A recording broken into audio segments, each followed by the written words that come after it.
시편 27편에서 다윗은 평생에 단 한 가지 소원을 고백합니다. 그것은 오직 주님의 집에 살며 주님과 함께 교제하는 것입니다. 왕이었던 그가 화려한 궁궐보다도 주님의 집을 갈구했던 이유는 인생의 숱한 죽을 고비와 환난 속에서 자신을 지켜준 유일한 분이 하나님임을 알았기 때문입니다. 73편에 이르는 이 다윗의 시편을 보면 그가 구중 궁궐에 있을 때 지은 시가 몇 개 되지 않습니다.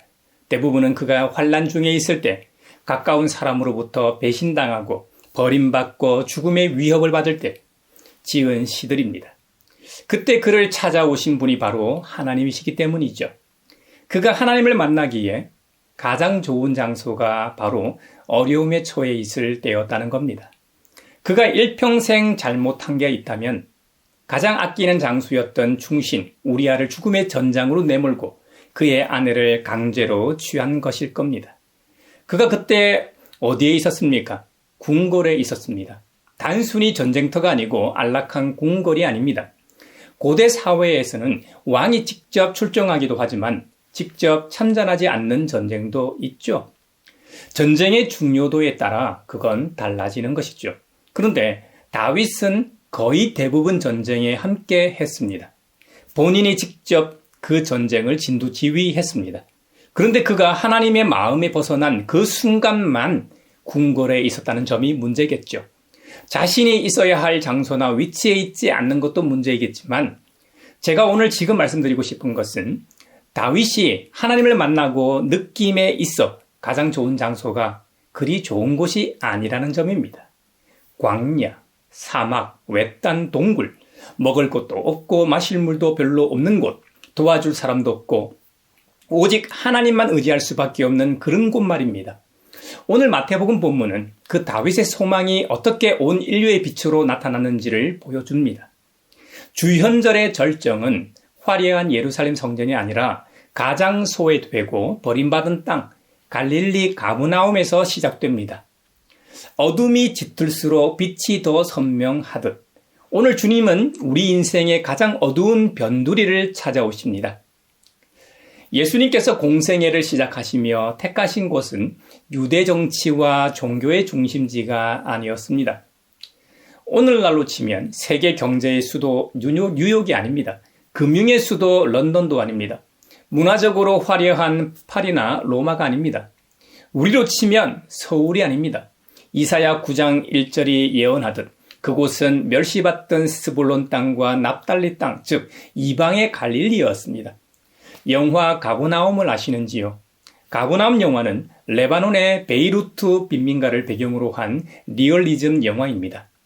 주인공 자인은 출생 기록조차 없는 12살 소년으로 부모를 고소하며 영화가 시작됩니다. 고소의 이유는 충격적이게도 나를 세상에 태어나게 했다는 사실 그 자체입니다. 자인은 부모의 방임 속에서 약을 팔고 노동을 하며 동생들을 돌보는 가혹한 가장의 역할을 수행합니다. 사랑하는 여동생 사하르가 단돈 몇 푼의 나이 많은 남자에게 팔려가자 자인은 분노하며 집을 가출합니다. 거리에서 불법 체류 노동자 라힐을 만나 그녀가 아기 요나스를 돌보며 잠시나마 이 가족 애를 나눕니다.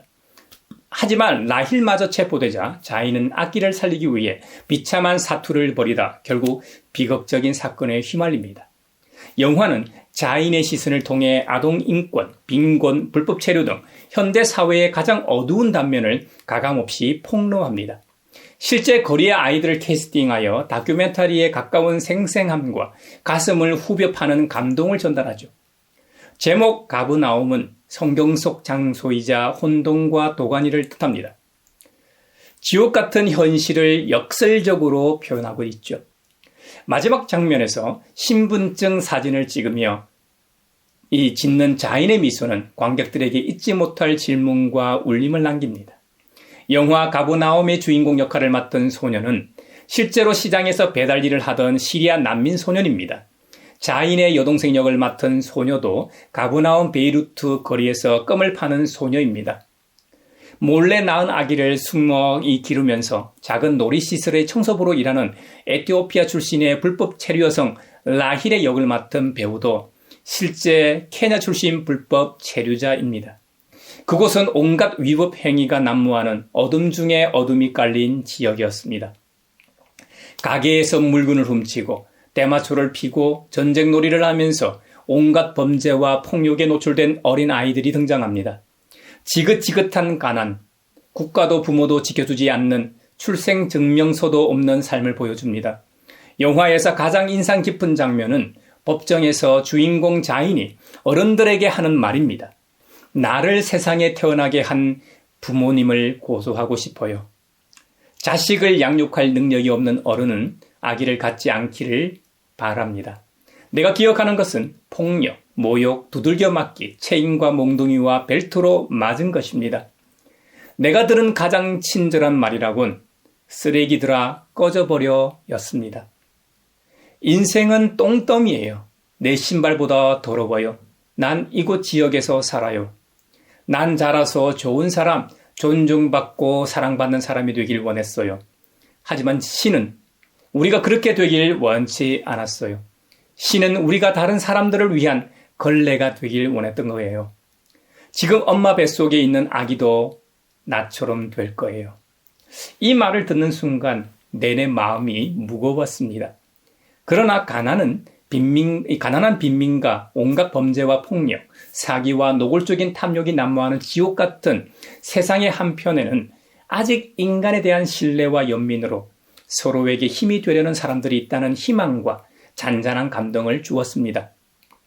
이 영화는 칸 영화제에서 심사위원상을 받고 상영 후 퇴장 15분간 기립박수를 받았다고 하죠.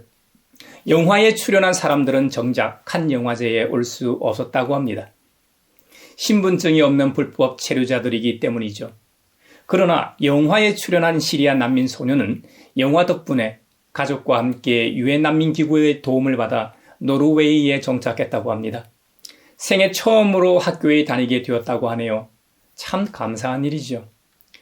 4년 넘게 이 영화를 준비한 감독 나딘 라바키는 영화 상영 후 가버나움 재단을 세워 영화에 등장한 길거리 어린이들을 돕고 있다고 합니다.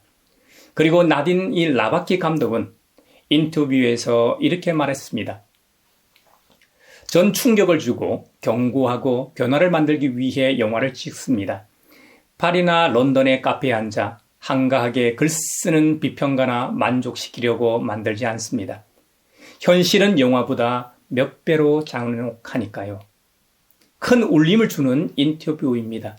영화의 주 배경이 되었던 이 가버나움은 갈릴리 북부에 자리한 지역입니다. 신학적으로 가버나움을 포함한 갈릴리 북부 지역은 중앙정부의 혜택으로부터 소외된 변두리입니다. 하지만 주님은 바로 그 어둠 속에 앉아있는 백성들에게 큰 빛을 비추셨습니다.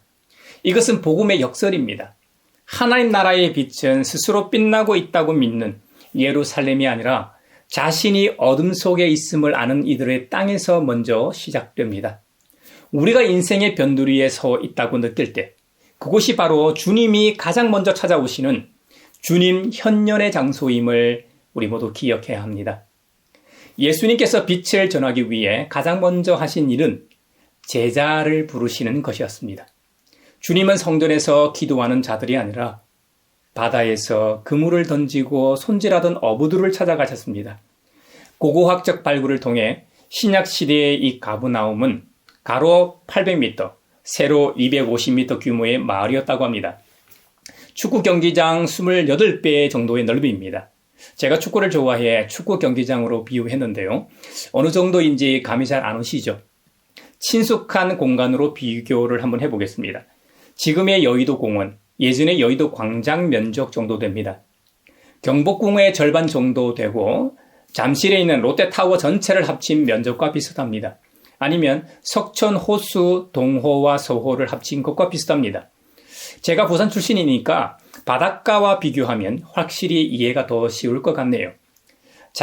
자갈치역에서 남포동역까지 자갈치 시장 이 선착장 전체와 남포동 피프광장 그리고 용두산 공원까지 포함하는 꽤 넓은 면적입니다. 그 정도 넓이의 지역이 단순히 산골짜기와 같은 곳에 있었다면 사람이 그리 많이 모여 살진 않았을 겁니다. 근데 그곳은 어촌입니다. 꽤나 유명한 어촌입니다. 그 시대가 2000년 전이니까 꽤 규모가 있는 어촌이었다고 보는 게 타당할 겁니다. 그 증거는 고고학적 발굴을 통해 더 명확해집니다. 현재 가브나움 유적지에 남아있는 화려한 흰색 석회암 회당은 4, 5세기의 것이지만 그 바로 밑단에는 이 밑바닥 말이죠. 예수님 시대의 검은 현무암 회당 기초가 고스란히 남아있다고 합니다. 그 회당의 규모는 가로 24.5m, 세로 18.7m 정도라고 하니 2000년 전임을 고려하면 정말 큰 회당입니다. 이는 당시 갈릴리 지역의 일반적인 마을 회당들과 비교했을 때 상당히 크고 견고한 규모에 해당합니다. 가브나움은 백부장이 회당을 지어줄 정도로 로마 정권과 밀착된 경제적 요충지였습니다. 따라서 이 회당은 단순히 기도하는 장소를 넘어 그 지역의 부와 권위 그리고 유대 공동체의 결속력을 상징하는 랜드마크였다는 말입니다. 마치 부산의 자갈치 시장 한복판에 아주 크고 화려한 대성당이나 교회가 들어서 있는 것과 같습니다. 비린내 나는 삶의 현장 옆에 거대한 영적 중심지가 대조를 이루고 있는 것이죠. 고고학자들에 의하면 그 당시 상주 인구가 약 2,000명 정도였고 국제 무용로가 통과하는 길목이었기 때문에 유동 인구는 상주 인구의 몇 배에 달할 것으로 봅니다. 그래서 복음서에서 우리가 흔히 볼 수 있는 게 예수님께서 회당이나 들에서 말씀을 전하실 때면 인근 벳세다나 고라신 등지에서 사람들이 몰려와 인산인해를 이뤘다는 겁니다. 한번 상상해 보십시오. 약 2,000명의 상주 인구와 그 몇 배에 달하는 나그네가 뒤섞여 있습니다. 예수님은 그 북적이는 인파 속에서 가장 화려한 회당의 높은 자리가 아니라 비린내 나는 선착장, 어촌 그물 곁으로 가셨습니다. 가장 복음이 필요한 곳으로 가셨다는 의미입니다. 그리고 앞서 말한 것처럼 그곳은 국제 무용로의 길목이라고 했습니다. 그 말은 그곳이 복음의 허브, 복음의 터미널이 되었다는 의미이기도 합니다. 선교 전략적인 측면에서 보면 예수님은 가버나움을 단순히 좋아하셔서 택하신 게 아닙니다. 그곳이 그 당시 가장 흐름이 활발한 곳이었기 때문에 그곳을 복음의 전초 기지로 정하셨던 것이죠. 고고학적으로 4, 5세기의 흰색 석회암 회당 유적지가 발견된다고 했는데요. 그 바로 밑바닥에 검은 현무암 회당 기초가 고스란히 남아 있다고 했죠. 이건 마치 가버나움의 역설을 보여줍니다. 검은 현무암과 같은 거친 어부들의 삶 위에 흰색 석회암과 같은 종교적 외식이 덮여 있었습니다. 그러나 예수님은 그 바닥에 검은 돌 같은 인생들에게 친히 찾아오셔서 그들을 부르셨음을 시각적으로 보여주는 것만 같습니다. 바로 이곳에서 첫 제자인 베드로와 안드레의 형제, 그리고 야고보와 요한 형제를 부르셨습니다. 모두 갈릴리의 거친 파도와 싸우던 어부들이었습니다. 수산업은 목숨을 걸고 하는 일이죠. 주님은 자신의 전부를 내걸고 일할 줄 아는 그들의 성실함과 맷집을 보셨습니다. 주님의 나를 따라오너라, 내가 너희를 사람을 낚는 어부로 만들겠다. 이 선포는 그들의 직업적 기술을 하나님 나라의 가치로 승화시키겠다는 소유권의 이전입니다. 누구보다 그들이 가브나움을 잘 아는 존재들이었습니다. 그들을 통해 복음이 흘러가길 원하셨습니다. 오늘 본문의 가장 놀라운 지점은 제자들의 반응입니다. 그들은 곧바로 즉시 배와 그 그물을 심지어 가족을 뒤로하고 예수님을 따랐습니다. 지난주 우리가 묵상했듯이 사람은 쉽게 변하지 않습니다. 익숙한 생업과 가족의 울타리를 벗어나는 것은 두려운 일입니다. 더구나 그들이 앞으로 주로 활동할 무대는 그들의 고향입니다. 이거 정말 어려운 일입니다. 가브나움은 그들이 너무나 잘 아는 곳이기도 했지만 그곳에 있는 사람들 역시 그들을 너무나 잘 아는 곳이었습니다. 그러니까 그들이 달라진 모습을 해도 편견이 그들을 따라 다녔을 겁니다. 만약 그들이 부정적인 옛 모습을 보인다면 이건 두말할 필요도 없죠. 복음의 걸림돌이 되었을 겁니다. 하지만 고린도전서 1장 18절은 우리에게 말씀합니다. 십자가의 도가 멸망하는 자들에게는 미련한 것이요 구원을 받는 우리에게는 하나님의 능력이라. 아멘. 제자들은 계산기를 두드리는 미련한 대신 하나님의 능력을 믿는 적극적인 순종을 택했습니다. 십자가의 길은 분쟁과 분열을 넘어 오직 주님의 부르심에 온전히 합심하는 즉각적인 응답에서 시작됨을 믿읍시다. 이제 이 말씀을 우리의 치열한 삶의 현장으로 가져와 봅시다. 첫째, 내 인생의 가브나움이나 갈릴리를 부끄러워하지 마십시오. 우리는 흔히 내가 가진 약점, 부족한 학벌, 영혼에 가까운 은행 잔고, 남들에게 내세울 것 없는 배경이나 고향, 상처 입은 과거는 감추고 숨기고 싶어 합니다. 하지만 그것이 주님의 빛이 임할 최적의 장소입니다. 주님은 예루살렘의 화려함이 아니라 멸시받고 차별받던 북부 갈릴리의 스불론과 납달리 지역에서 빛의 사역을 시작하셨음을 잊지 마십시오. 마찬가지로 지금 예수님은 나의 연약한 갈릴리와 가버나움을 통해 일하기를 원하십니다. 나는 부족하다는 고백이 주님의 빛이 필요하다는 소망으로 바뀔 때 역사는 시작됩니다. 어느 유명한 상담가가 자신은 가장 큰 자산이 불우했던 어린 시절이라고 말합니다. 그 아픔이 있었기에 오늘날 상처 입은 이들의 마음을 누구보다 깊이 공감할 수 있게 됐다는 거죠. 여러분의 가버나움과 갈릴리는 실패 장소가 아닙니다. 오히려 하나님의 이 거룩한 빛이 임할 때 누군가를 살리는 가장 강력한 공감의 도구가 되는 축복의 땅입니다. 나의 부족함을 부끄러워하는 대신 그곳에 임하실 주님의 빛을 기대하십시오. 둘째, 일상의 현장에서 주님을 만나십시오.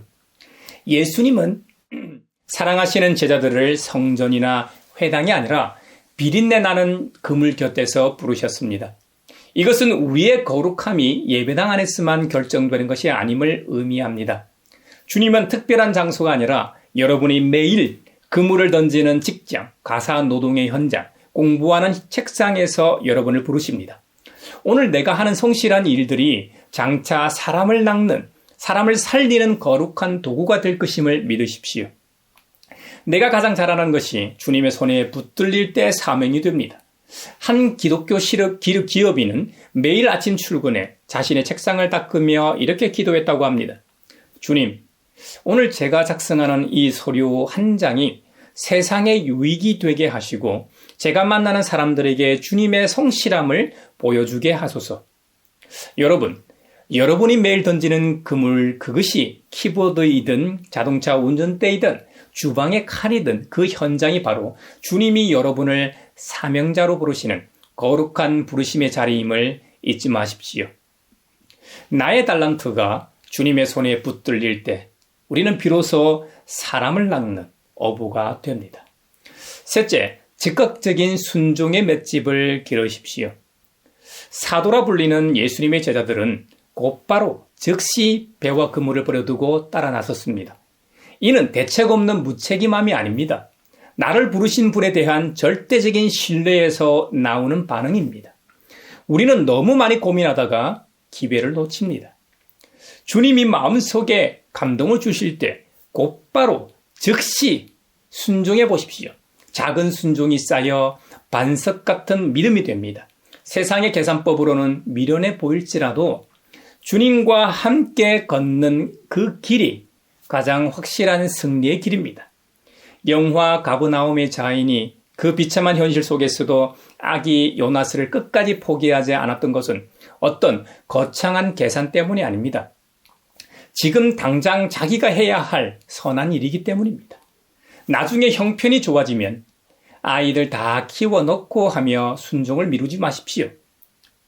오늘 내 마음속에 주신 작은 감동 하나에 즉각 응답해 보십시오. 그 작은 순종의 발걸음들이 모여 어느덧 우리 인생은 흔들리지 않는 반석의 길 위에 서 있게 될 것입니다. 할렐루야. 사랑하는 형제자매 여러분, 예수님은 단순히 말로만 복음을 전하지 않으셨습니다. 빛은 어둠을 뚫고 옵니다. 그 빛은 가장 낮은 곳에서부터 시작되었습니다. 예수님은 갈릴리 가버나움의 회당에서 가르치셨을 뿐만 아니라 비린내 나고 북적이는 시장통에서도 전하셨습니다. 길가에 쓰러진 자들을 고치시고 배고픈 이들을 먹이셨습니다. 오늘 우리가 읽은 마태복음 4장 후반부의 기록처럼 복음은 세련된 이론이 아닙니다. 모든 병과 모든 약한 것을 고치는 실제적인 구원의 능력입니다. 여러분의 삶이 혹시 지금 광야 한복판에 홀로 서 있는 것처럼 막막하십니까? 혹은 자갈치 시장의 소란함처럼 해결되지 않는 문제들로 시끄럽습니까? 바로 그곳이 하나님의 아들, 우리의 유일한 구원자, 예수 그리스도께서 여러분을 부르시는 지점입니다. 나를 따라오너라. 내가 너를 사람을 낚는 어부가 되게 하리라. 이 음성은 2000년 전 고대 갈릴리 바닷가에서 사라진 옛날 이야기가 아닙니다. 고고학적 유물이 아닙니다. 오늘 우리의 일터에서, 여러분 각자의 삶의 자리에서, 그리고 가정에서, 그리고 고통받는 이웃들의 시름 속에서 들려오는 살아계신 주님의 음성이요 거룩한 부르심입니다. 그 부르심에 곧바로 응답하는 우리 모두가 되길 바랍니다. 이번 한 주간 어둠 속에서 빛을 기다리는 이웃들에게 주님의 사랑을 전하는 사람 낚는 어부가 됩시다. 여러분의 갈릴리 가버나움에서 주님과 함께 시작하는 그 걸음이 세상에 주님의 현현을 알리는 통로요 위대한 빛의 행진이 되길 주님의 이름으로 축원합니다.